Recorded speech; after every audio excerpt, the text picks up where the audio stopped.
Life's much easier without that worthless wife. Yeah, but I need her around, 'cause she's my ATM. The day after I left for a business trip, I was at the front door of my houses, where Harry and Karen were waiting for me. And I overheard their conversation, both laughing loudly. Am I an ATM? Worthless wife? As soon as I heard that, I felt a surge of anger, ready to confront them. But I held back my anger and decided to leave quietly. They always said the reason our family wasn't working out was because of me. But from what they just said, it was clear I was their lifeline. To them, I'm not even a person. They must just think of me as some money-carrying robot. Even though I was at the front door, neither of them seemed to notice I'd come back from my trip. And that made sense because I had told them I would be gone for 2 days. So why did I come home so early? It had something to do with advice from a certain someone. My name is Catherine Davis, 48 years old. I'm married, but even at this age, I'm still working full-time. Well, actually, I'm the CEO of my company now. In simple terms, I'm the boss. When I was young, I never imagined it would come to this. I always dreamed of being a stay-at-home wife. So why am I still working so hard? There's a clear reason. My marriage to Harry, my current husband, completely changed my life. I was a shy bookworm from a young age, and after graduating college, I got jobs at a small publishing company. Though I worked for a publisher, most of my tasks were in sales. I wasn't good with people, but I pushed myself to overcome that, working as hard as I could.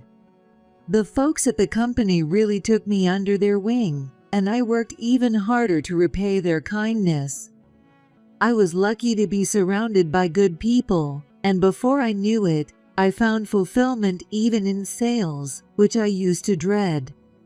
Eventually, I got more opportunities to do editing and proofreading, the kind of work I really wanted to do, and I poured myself even more into my job.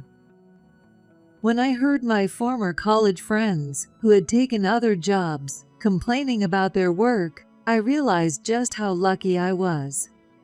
I think I'm reaching my limit. At least I made it 3 years. Maybe I'll find a good marriage prospect somewhere. I aim to get married and retire from my job. They all decided they'd try their best for 3 years and then switch jobs. You could tell just by looking at them that they were exhausted. I had overtime, and work was exhausting. But not once did I think about quitting my job.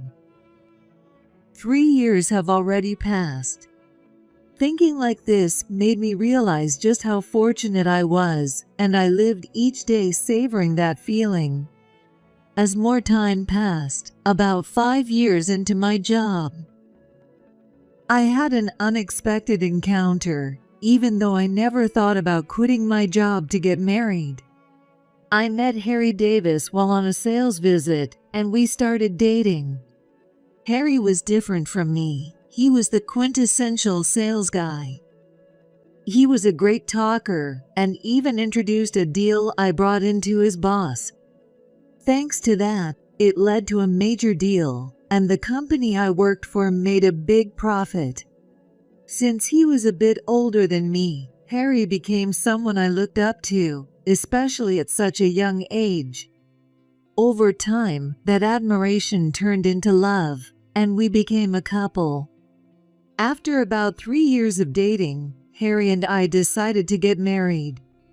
He introduced me to his parents, and I was brought to his family's home.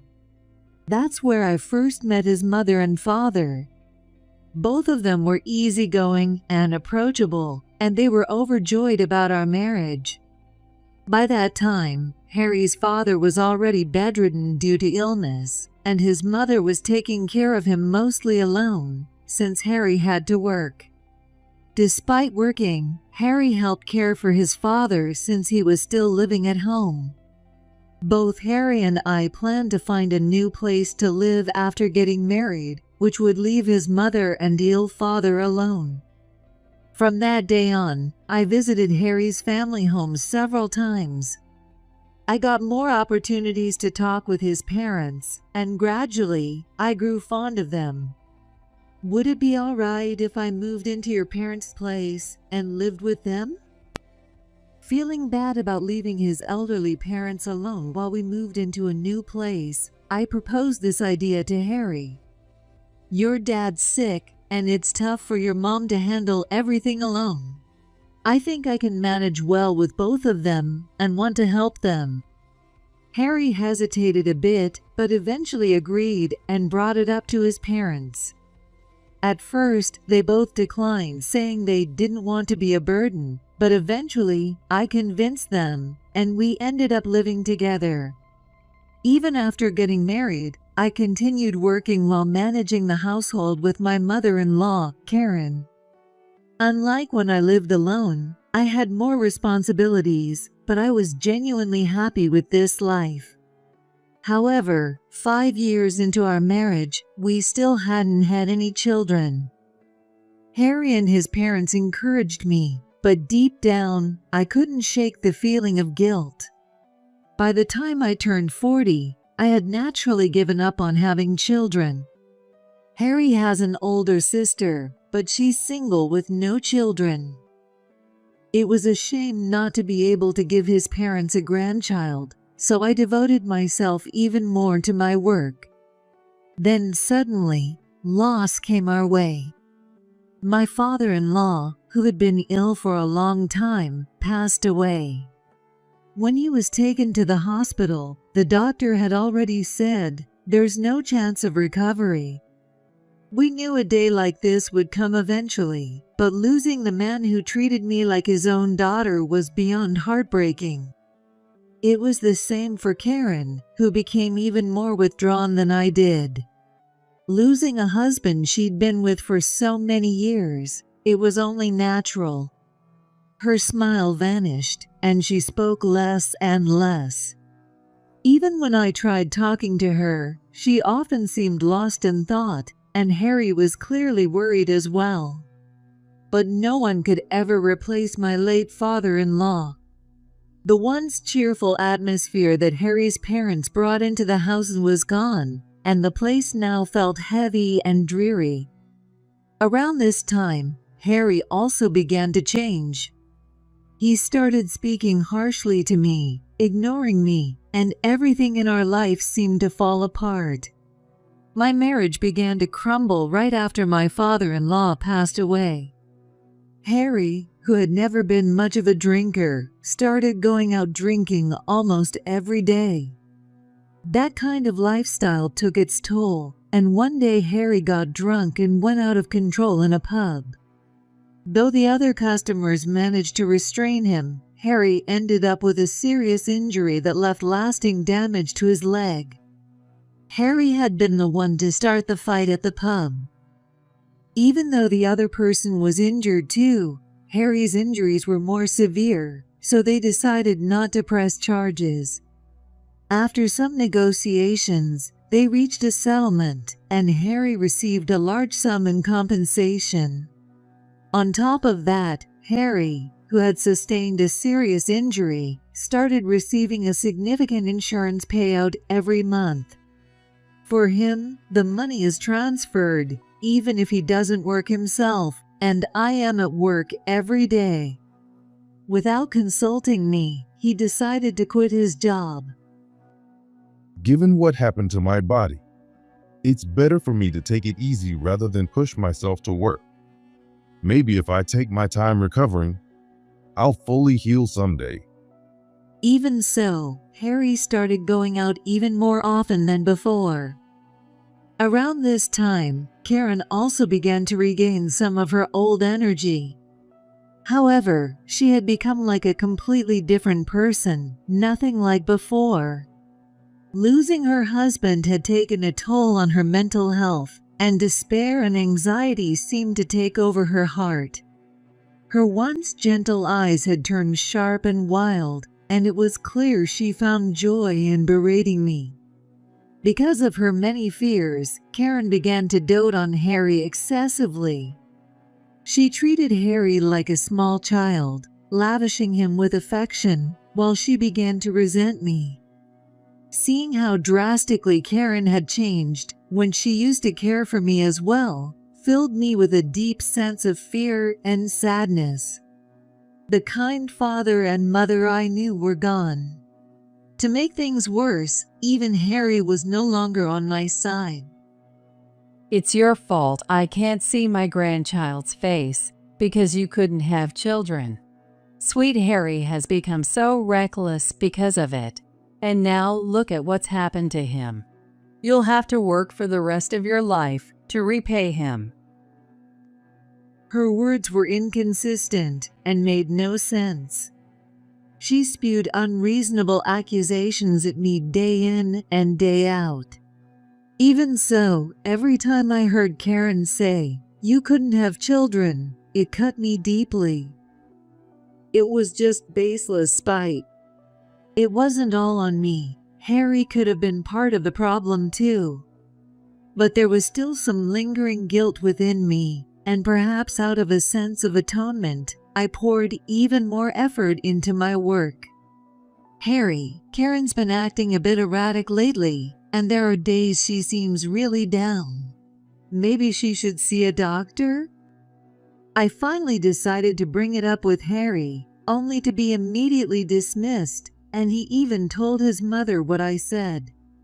You think I'm crazy? You heartless witch.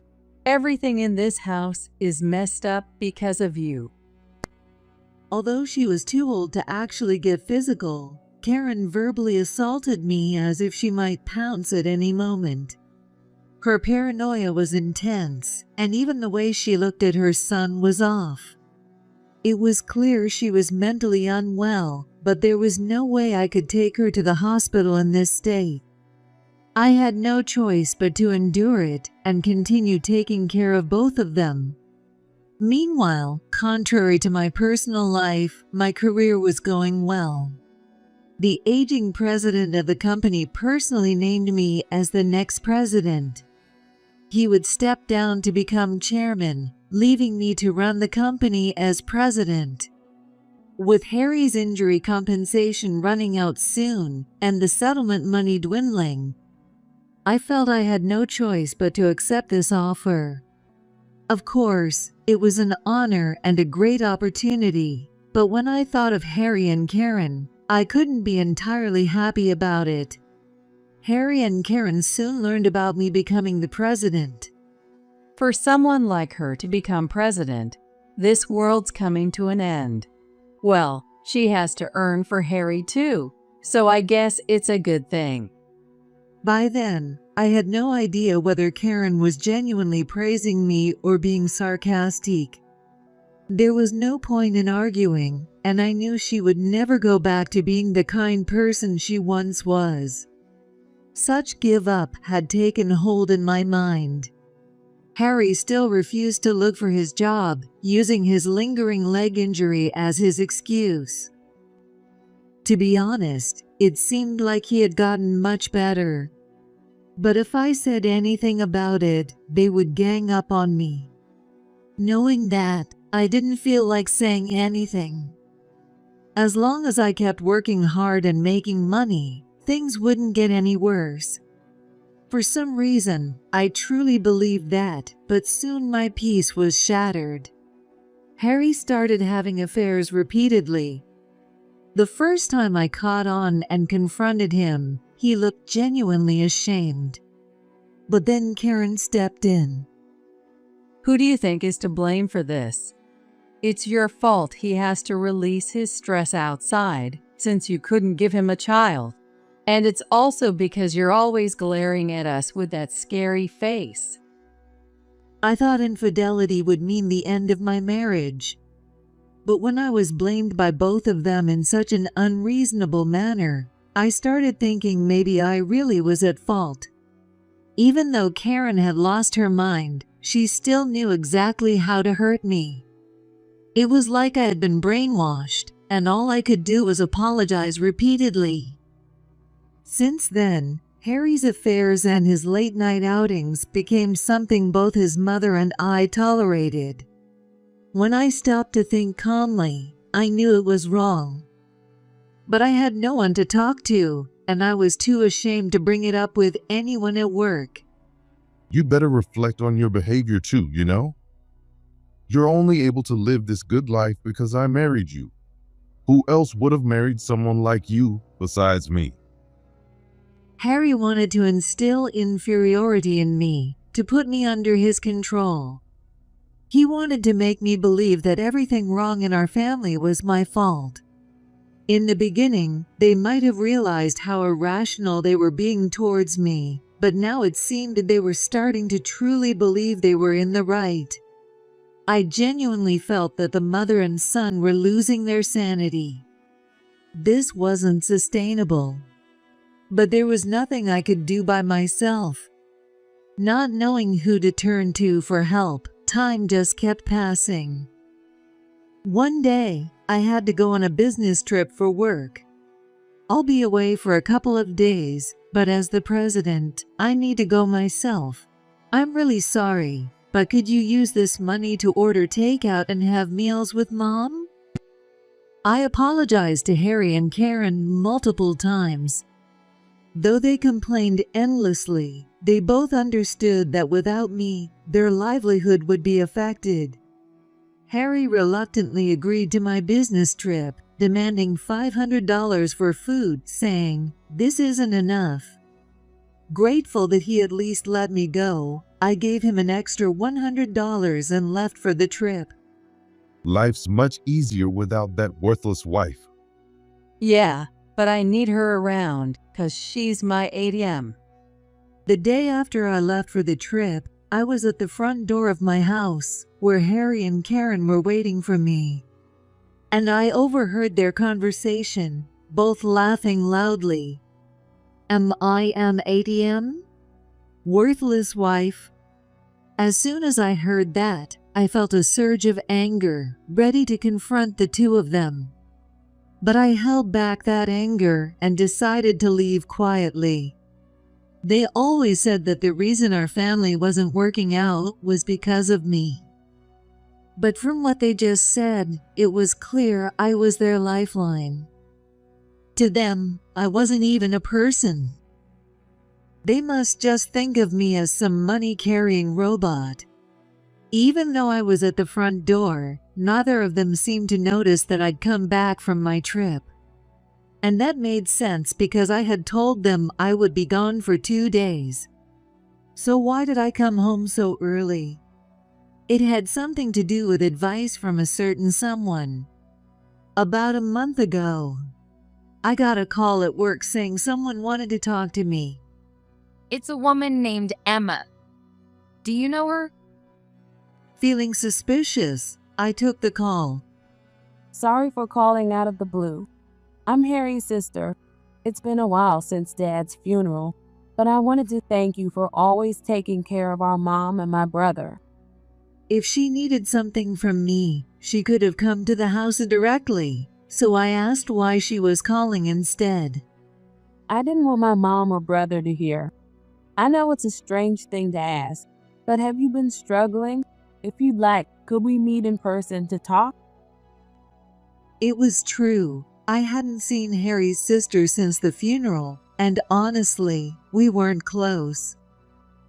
When Harry and I got married, she barely made it to greet us, and as far as I knew, she never came home to visit. Could it be that she was also looking to get money out of me? Frightened at the thought, I went to the cafe where she'd asked to meet. Sorry for showing up out of nowhere after all this time. This might have been the first real conversation I'd ever had with Harry's sister, Emma. Like Karen used to be, she was gentle and had a kind demeanor. Given my experiences with Harry and Karen, I found it hard to let my guard down around her. But as we talked, I somehow became certain that there was no malice in her. This woman had come here to help me. Emma then got to the point. I never came home because of Harry.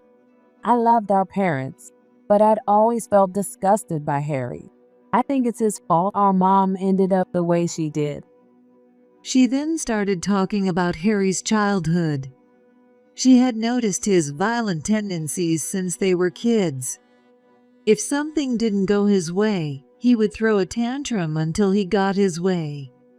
Over the years, those outbursts became less frequent, but instead, he started manipulating people he didn't like, bending them to his will. He's confident and has initiative, doesn't he? That's why people around him were drawn to his charisma and followed him. He would crush anyone he didn't like, even getting others involved. I thought it was Karen who had started bad-mouthing me, but apparently it was Harry who had fed her those negative thoughts. With her support gone after my father-in-law's death, Harry must have thought he could control her. He also justified his affairs by making it seem like it was my fault for not being able to have children, urging his mother to blame me. Karen, emotionally vulnerable, likely had no choice but to rely on the remaining son and began to hate me. A while back, our cousin come to pay her respect at Dad's grave. After hearing what things are like now, I realized I couldn't keep running away anymore. Emma had kept her distance from their family out of fear of her brother's violence.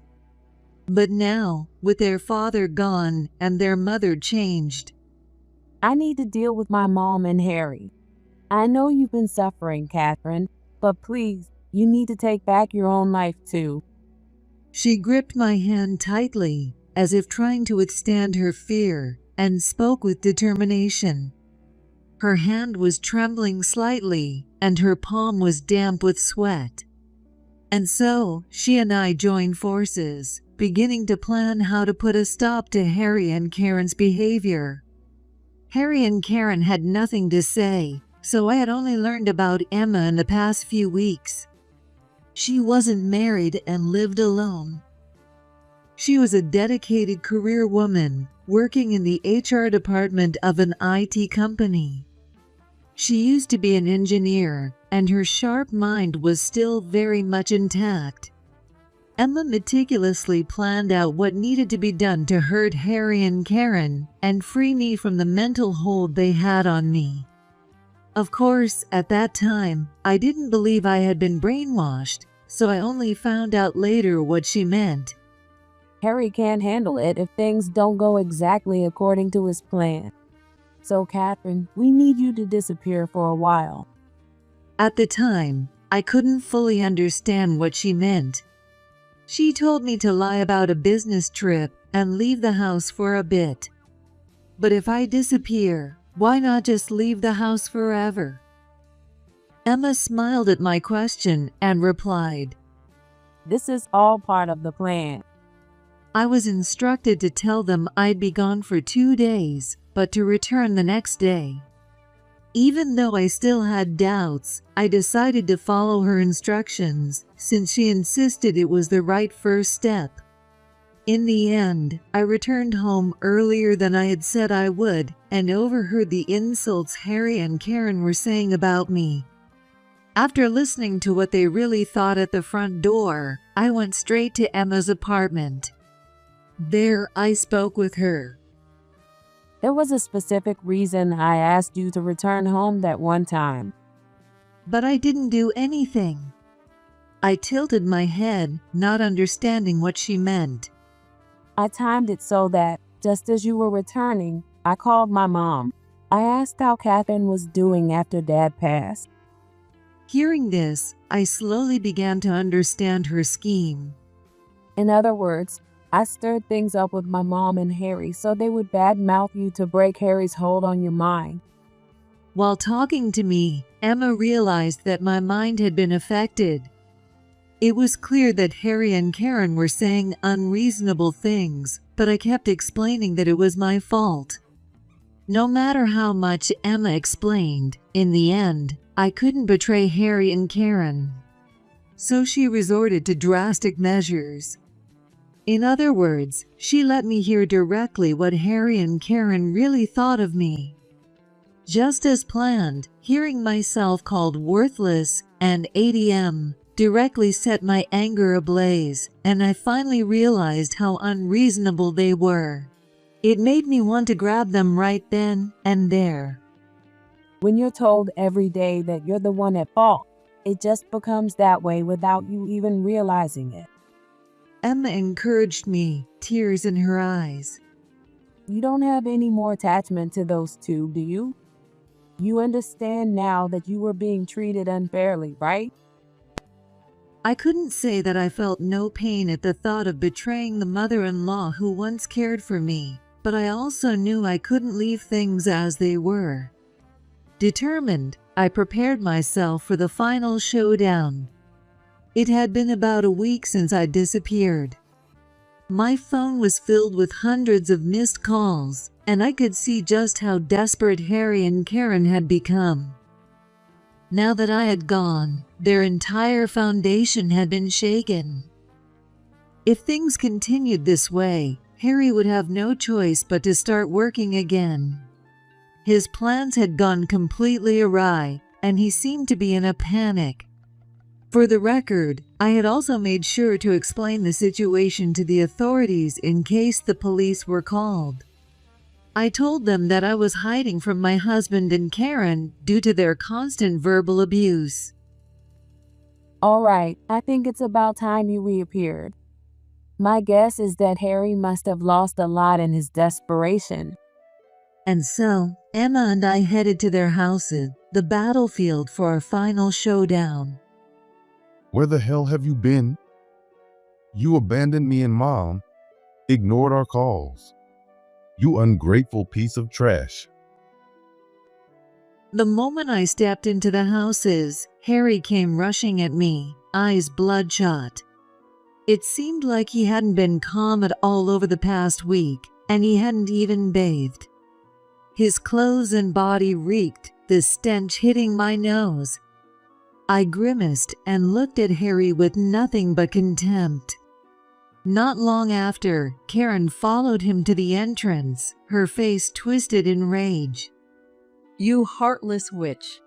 You abandoned us and ran away. I'll have you arrested. She also had disheveled hair and bloodshot eyes. They must have realized how bad things would get without me. The two of them hurled every insult imaginable at me. Did they really think that doing this would convince me to come back? Stop humiliating me any further. Do you have any idea what Dad would think, seeing me like this? As I calmly said this, Emma stepped forward from behind me and walked in. Her face was filled with anger, and she glared at both of them. Why are you here? This is between me and my wife. Stay out of it. Harry cursed at Emma, but she paid no attention to his words. She walked straight into the living room, her footsteps heavy and deliberate. Do you really have no idea why I left? I asked them, but Harry and Karen just looked at each other, shrugging in confusion. Were they pretending not to know, or were they genuinely clueless? I found myself astonished.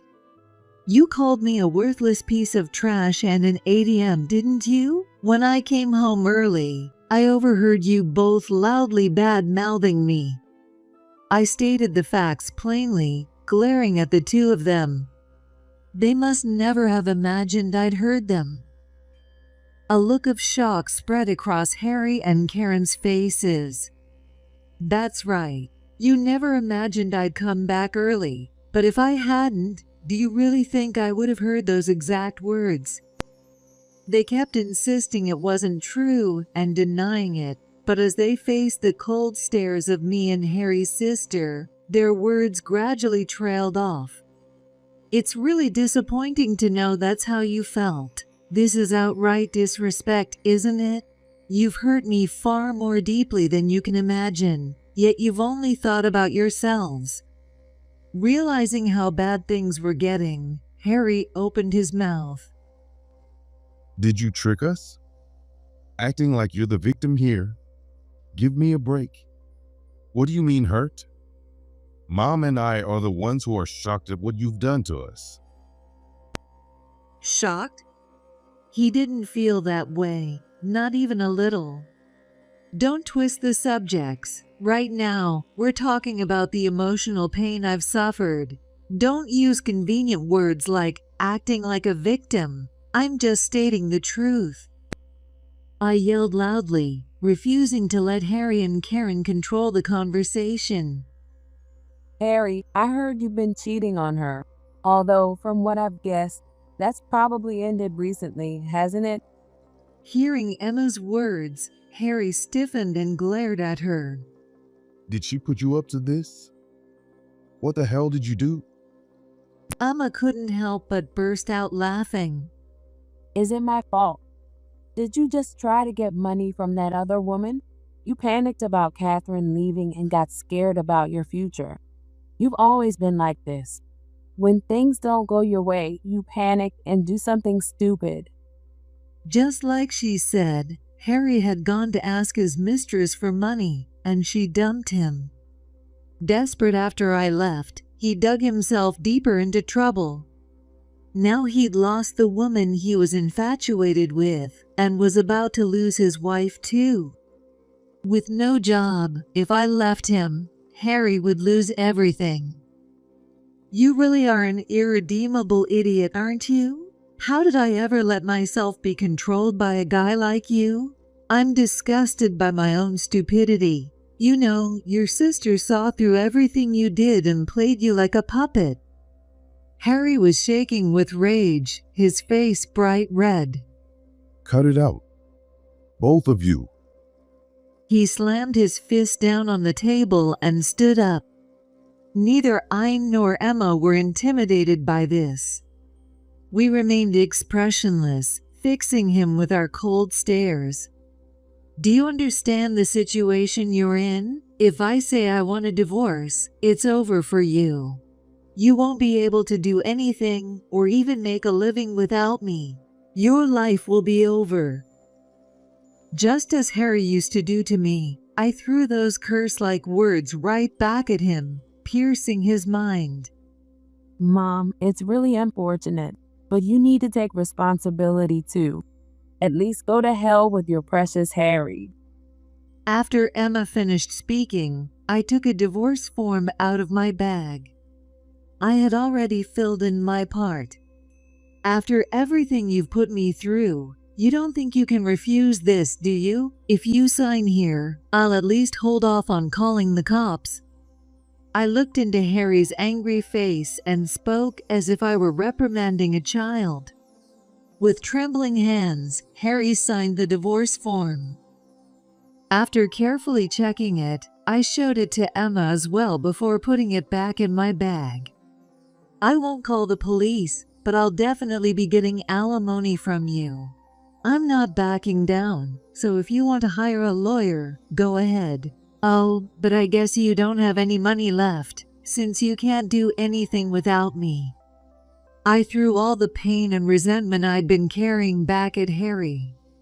I glanced at Karen, who seemed to have collapsed to the floor, crying. Emma had been recording everything on her phone just in case, so Harry couldn't lay a finger on us. Not that Harry had the guts to do that anyway. Did you really think you'd marry that young woman you fell for? It's honestly pathetic. Still unsatisfied, I left with those final words and slammed the door shut behind me. Thanks to Emma's help, I was able to escape from that hell. It feels almost like a lie now, thinking I used to believe I was the one at fault. Now, all I feel is hatred for Harry and Karen. We can't get back the time you lost, Catherine, but at least I feel relieved now. If things had continued the way they were, an unimaginably tragic end would have awaited us. Now I can face Dad with pride. Emma showed concern for me and continued to support me in various ways afterward. From what she told me about Harry and Karen's current situation, I can confidently say my revenge was a success. I took Harry to court over his infidelity and won as much alimony as possible.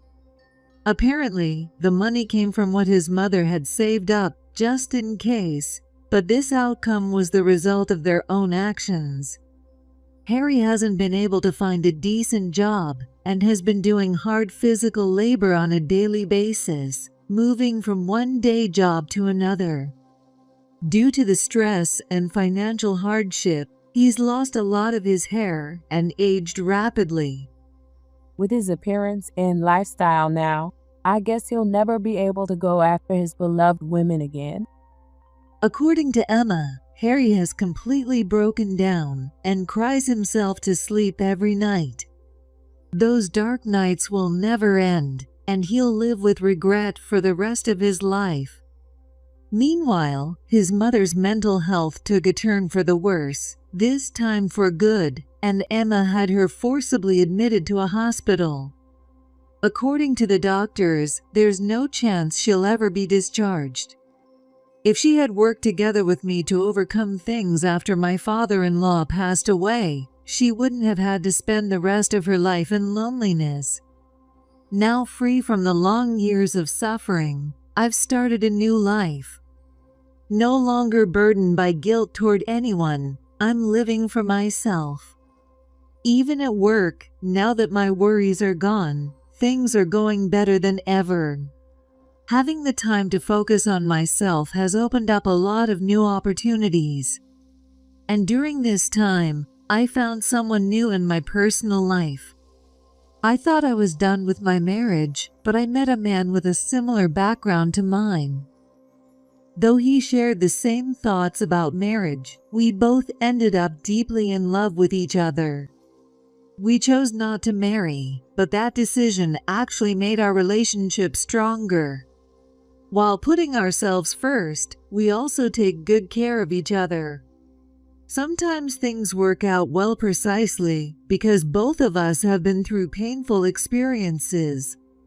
Though I've missed out once again on my childhood dream of being a stay-at-home wife, I've regained my happiness. From now on, I'll keep looking forward and continue to walk my own path in life.